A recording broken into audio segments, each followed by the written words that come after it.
ఇక్కడికి అన్ని వర్గాల ప్రజలు వచ్చారు కదా. రైతులు ఈసారి ఏం పండించారు? మిర్చి రేట్ ఏముంది?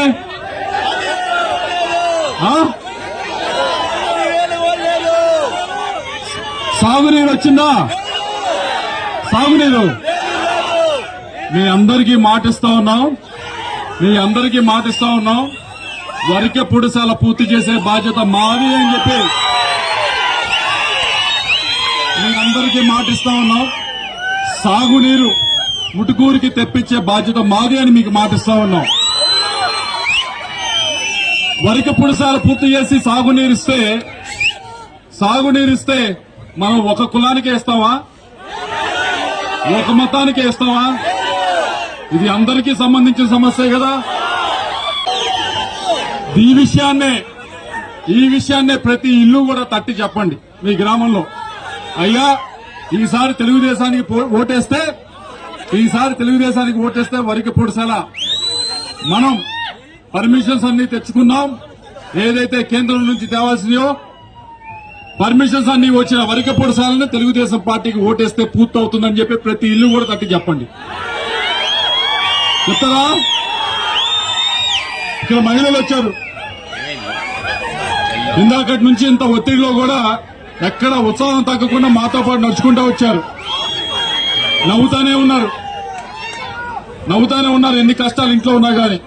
అమ్మా ఇక్కడ కూడా ఉన్నారు. ఈ 4 సంవత్సరాల్లో మీ ఇంట్లో ఖర్చులు పెరిగినాయా తగ్గినాయా?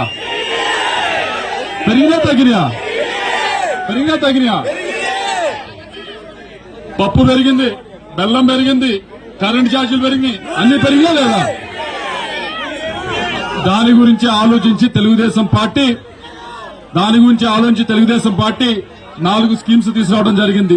మీకు ఇబ్బంది జరుగుతోంది ఇంట్లో డబ్బులు అడక అని 4 స్కీమ్స్ తీసుకొచ్చారు. ఒకటి ఉచిత బస్ సర్వీసు. రెండవది 18 ఏళ్లు దాటిన ప్రతి ఒక్క మహిళకి కూడా 1500 రూపాయలు ఇచ్చే కార్యక్రమం. అందరికీ కూడా 15,000 రూపాయలు ఇచ్చే కార్యక్రమం. 4వది ప్రతి ఇంటికి కూడా 3 గ్యాస్ సిలిండర్లు ఫ్రీ ప్రతి సంవత్సరం కూడా. ఇది ముఖ్యంగా మహిళలకి.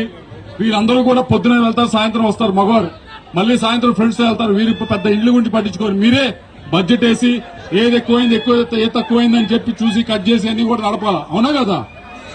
మీకు సౌలభ్యంగా ఉండాలని చెప్పి ఈ 4 స్కీమ్స్ కూడా తీసుకురావడం జరిగింది. కాబట్టి ఇది కూడా ఏదైతే ఈ 4 స్కీమ్స్ ఉన్నాయో, ఈ 4 పథకాలు ఉన్నాయో, ఇది కూడా ఏమన్నా ఒక కులానికి ఇస్తావా? ఒక మతానికి ఇస్తావా? లేదు. కాబట్టి ప్రతి ఇల్లు కూడా తట్టి చెప్పండి, అమ్మా తెలుగుదేశం పార్టీకి ఓటేస్తే మనకి మహిళలకి ఈ విధంగా ఉపయోగం జరుగుతుందని చెప్పండి. చెప్తారా? వినపట్లా? చెప్తారా?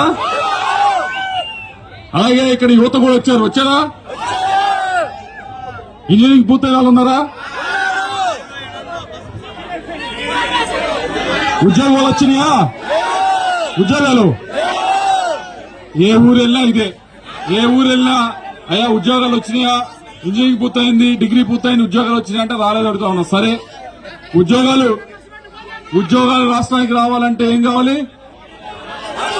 పరిశ్రమలు రావాలి. పరిశ్రమలు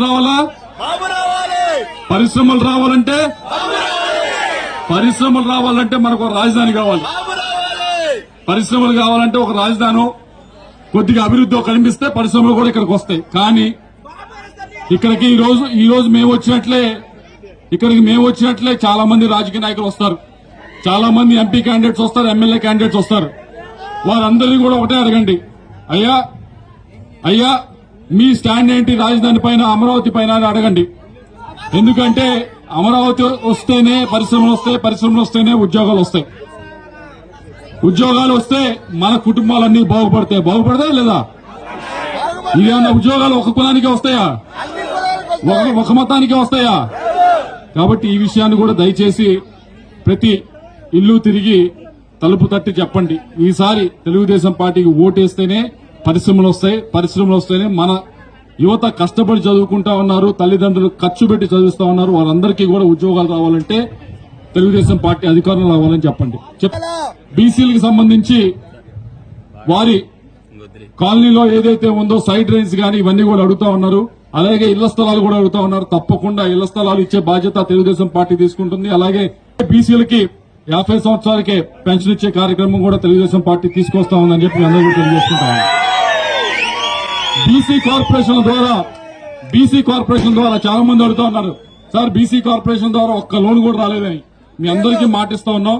బీసీ కార్పొరేషన్ చైర్మన్ చేసి వాళ్ళకి ఏదో మూలం కూర్చోబెట్టడం కాదు. బీసీ కార్పొరేషన్ చైర్మన్ అయిన తర్వాత తెలుగుదేశం పార్టీలో ఇప్పటికే చంద్రబాబు నాయుడు చెప్పారు, బీసీ కార్పొరేషన్ చైర్మన్లకి అధికారం ఇస్తాం, నిధులు ఇస్తాం, మరీ ముఖ్యంగా గౌరవం ఇస్తాం. గౌరవం ఇచ్చి బీసీ సోదరులకి కార్పొరేషన్ ద్వారా తప్పకుండా లోన్లు ఇచ్చే బాధ్యత తెలుగుదేశం పార్టీ తీసుకుంటుందని చెప్పి మీ అందరూ కూడా తెలియజేసుకుంటా ఉన్నా. అలాగే దళిత సోదరులు ఉన్నారు, వారు కమ్యూనిటీ హాల్ అడుగుతా ఉన్నారు. తప్పకుండా కమ్యూనిటీ హాల్ సంబంధించి చేసే బాధ్యత మేము తీసుకుంటామని తెలియజేసుకుంటూ దళిత సోదరులు చెప్తా ఉన్నాం ఏదైతే ఎస్సీ సబ్ ప్లాన్ కింద నిధులు రావాలో తప్పకుండా ప్రతి ఒక్క రూపాయి కూడా దళిత సోదరుల మీదే ఖర్చు పెట్టే బాధ్యత తెలుగుదేశం పార్టీ తీసుకుంటుందని చెప్పి మీ అందరు కూడా తెలియజేసుకుంటా ఉన్నాం. నిజంగా గుర్తుండిపోయేది తప్పకుండా మీరు మంచి బ్రహ్మారెడ్డి గారు మనసులో మంచి హుషారు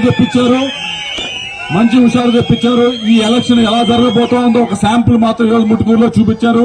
తప్పకుండా మీరందరూ కూడా పెద్ద ఎత్తున మే 13వ తారీఖున బ్రహ్మారెడ్డి గారిని పెద్ద ఎత్తున ఆశీర్వదించాలని చెప్పి మిమ్మల్ని అందరూ కూడా కోరుకుంటూ,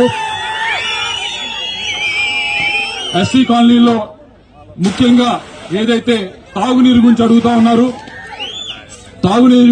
ఉన్నారు, ఇప్పటికే మీ అందరికీ తెలుసు జల్ జీవన్ మిషన్ అని చెప్పి కేంద్రం నుంచి మనము 500 కోట్లు తెచ్చాము.